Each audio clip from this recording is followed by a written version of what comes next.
ġelu li għadu kif tħabbrilna smajna r-rakkont tat-tiġ ta' Kana.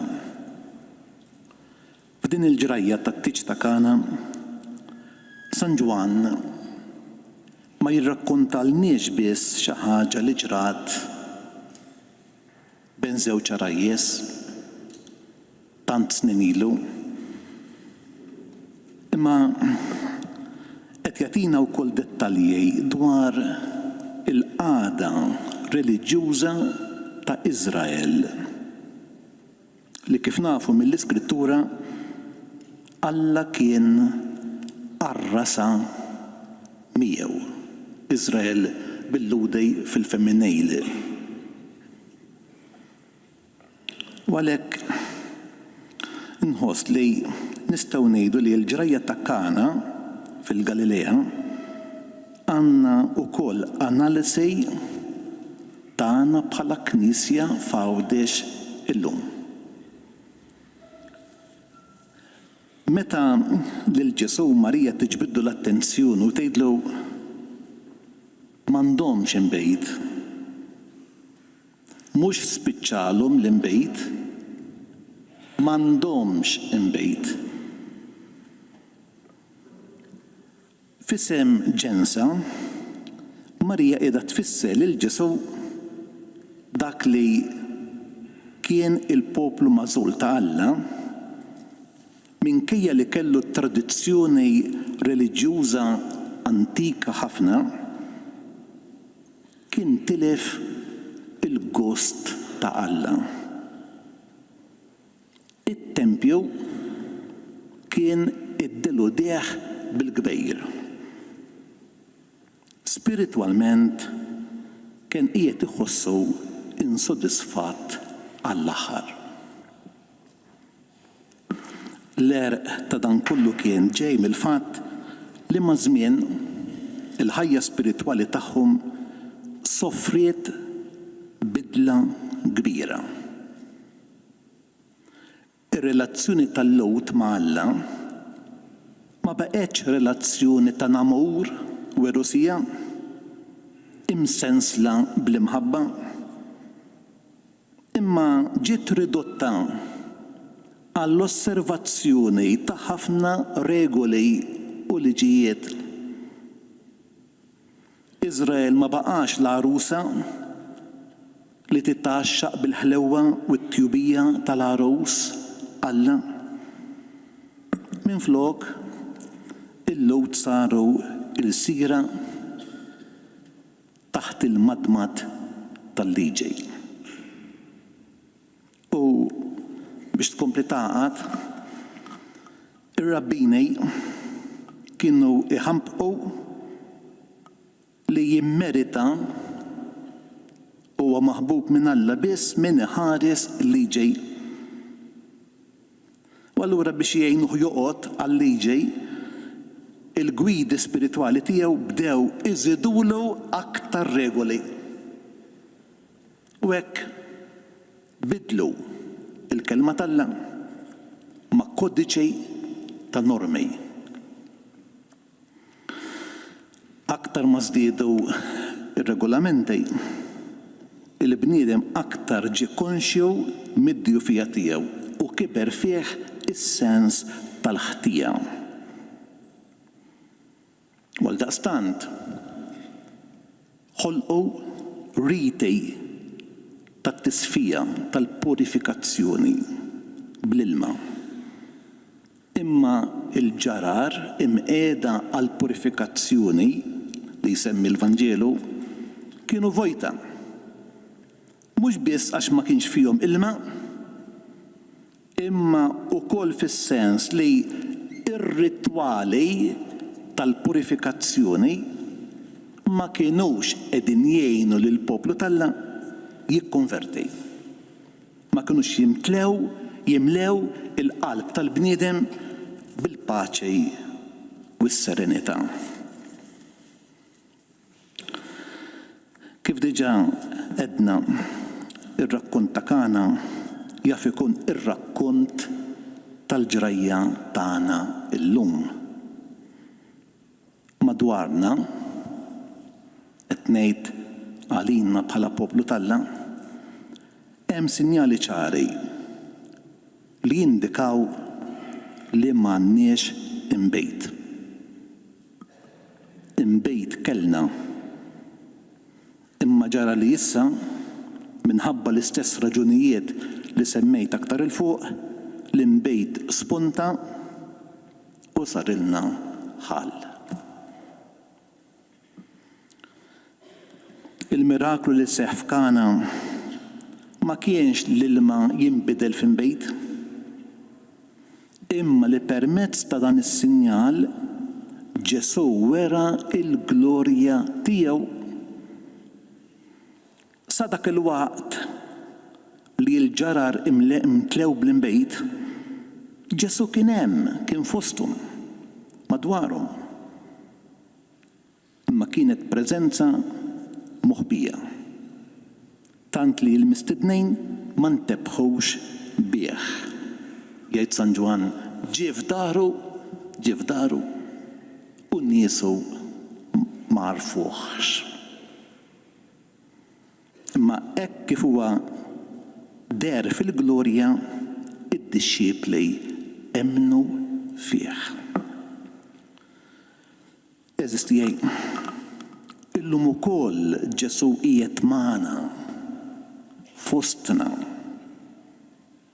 Imma huwa fatt ukoll li fost dawk li jmorru l-Knisja jew jieħdu sehem fiċ-ċelebrazzjonijiet varji tagħna, kif ukoll fost dawk li tgħamdu imma inqetew minn mal-komunità, hemm ħafna li għadhom ma ltaqewx ma' Ġesu. Għalhekk il-missjoni urġenti tagħna bħala Knisja hija li nagħmlu ħelitna il-kol kemm aħna biex illum Ġesu juri il-glorja tiegħu u l-bnedmin jemmnu fih. Għalhekk inħeġġiġkom toħolmu atteġġamenti pastorali ġodda li jistgħu jikxfu il-ġmiel ta' Ġesu. Huwa dan il-ġmiel li ma jintefiex, li għandu l-qawwa li jiġbed u jibdel il-bnedmin. Aħna nistgħu naslu biex nċartu il-velu li qed jaħbi din is-sbuħija bix-xandir tal-kelma, il-formazzjoni nisranija, il-liturġija, kif ukoll bl-attività karitattiva. L-aqwa fosthom hija l-karità mal-foqra. Għalhekk xieraq li matul din is-sena Marjana il-komunitajiet parrokjali jistinkaw biex jitejbu l-impenn tagħhom f'dawn it-tliet oqsma. U ma jibżewx ikunu innovattivi fl-inizjattivi tagħhom. Kif skont it-tradizzjoni biblika l-imbejt ġdejt f'Kana ifisser il-wasla tal-Messija, hekk ukoll llum neħtieġu minn dan l-imbejt biex il-bniedem jinduna li l-Messija qiegħed fostna. Xi awturi jgħidu li Ġesu li tissemma fil-Vanġelu ta' Kana li waslet il-karba ta' Iżrael lil Ġesu mhix biss Marija, imma wkoll il-komunità spiritwali li fiha Ġesu twieled, trabba u kiber. Għalhekk Ġesu tiġbor fija lil dawk il-persuni twajba, il-fdal ta' Iżrael li jarfu il-qagħda reliġjuża ta' żmienhom ma kienitx aktar sostenibbli u li t-tempju ma kienx għadu l-amara ta' Alla. U jirrikorru għand xi ħadd. Għand min jirrikorru? Interessanti jew inkwetanti u għal-fatt li ma jmorrux għand dak li kien qed jieħu ħsieb il-mejda. Minnu dak li kien qed jieħu ħsieb il-mejda? Ma marrux għand il-mexxejja reliġjużi tagħhom għax dawn taw prova li ma kellhomx il-ħila jorganizzaw festa ta' fidej. Dawn l-imbejt it-tajjeb ħallewh merfuħ. Imma marru għand li mallim, marru għand Ġesu, għax kienu konvinti li hu biss jista' jipprovdi imbejt ġdejd. Eżis ħuti Presbiteri, hawnhekk għandna tweddiba ħelwa. Aħna l-koll jiena magħkom isqof Presbiteri. Irridu niftakru li għandna fejn nikbru spiritwalment u nkebsu fina il-ħeġġa pastorali tagħna. Nixtieq li din is-sena Marjana tkun sena ta' grazzja għalina Presbiteri qabel għall-poplu tal-Alla. U nixtieq li flimkien nistħarġu x'inhu mistenni minna f'din is-sija tal-istorja tal-Knisja fi gżiritna. Imma s-sem personali ta' Marija, Ġesu, f'Kana huwa għal kollox sem partikolari. Ġesu ma jsejħilix b'isima, jsejħilha mara. U jsejħilha mara biex jurina li Marija mhix biss dik li tagħtu l-ħajja bħala bniedem, imma hija wkoll dik li bħal Ġerusalemm tiġbor lill-ulieda li kienu xterdu, li nqatgħu minn mal-ġema, li weqgħu f'xi forma ta' skjavitu. Għalhekk f'Kana Marija titkellem f'isem il-poplu ta' Alla. San Tomas d'Aquino għandu espressjoni sabiħa, jgħid Marija titkellem f'isem is-sinagoga.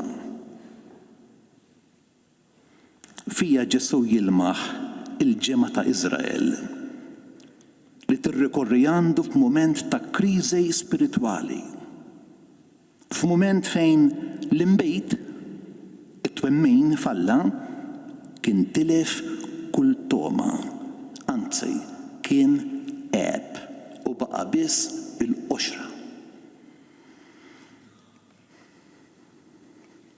Għalhekk matul din is-sena li qegħdin niddedikaw lil Madonna, aħna li f'din l-epoka inħossuna għaddejjin mill-istess esperjenza tas-sinagoga ta' Kana, qegħdin nistiednu lil Marija, il-Knisja, biex tkun magħna u f'isimna titlob lil Ġesu jagħtina l-grazzja li l-ġarar tagħna, u meta ngħid il-ġarar nifhem anke l-komunitajiet parrokjali tagħna, jimtlew b'imbejt frisk u jfuh. U kif għamlet mal-qaddija f'Kana, Marija trid tagħmel magħna illum li bħala aħna jkollna il-fidej f'Ġesu. Ġesu wera l-glorja tiegħu għax Marija emnet fih. Ġesu wera l-glorja tiegħu għax il-qaddejja emnu fih. San Ġwan jgħidilna dini r-rebħa fuq id-dinja, il-fidej tagħna. il-fidej mhix kwistjoni kemm nafu, mhix kwistjoni ta' erf, imma kemm għandna qalb kbira. Lanqas m'għandna nħawdu l-fidi mal-kultura nisranija jew mar-reliġjużità popolari. Il-fidi titkejjel skont kemm għandna fiduċja u tama f'Alla. Il-fidej titkebbes bit-talb. U għalhekk nappella biex il-familji nsara, il-komunitajiet ekklesjali tagħna ifittxu jagħmlu aktar ħin biex f'atteġġament ta' talb jitħaddnu ma' Ġesu. Il-bieraħ kienna laqgħa maż-żgħażagħ fil-għaxija. U kien hemm żagħżugħ miż-żewġ madu żejn. U għalilna esperjenza għalilna jiena nkun Malta u nsibu sfidi mhux żgħar. U għalhekk kieku ommi ma tatnejx tarka sħiħa kieku feqewni. U dak li qal dak dar-raġel jiena konvint li hawn ħafna miż-żgħażagħ tagħna rikonoxxenti għall formazzjoni li jieħdu mill-familji tagħna. Nitolbu lil Madonna ta' Pino tenna nħarsu l-ħafna tajjeb li għandna, partikolarment nerġa' ngħid fil-familji tagħna. U bija ma' ġembna ma nibżewx nagħmlu dak li jgħidilna Ġesu, is-Sultan tagħna.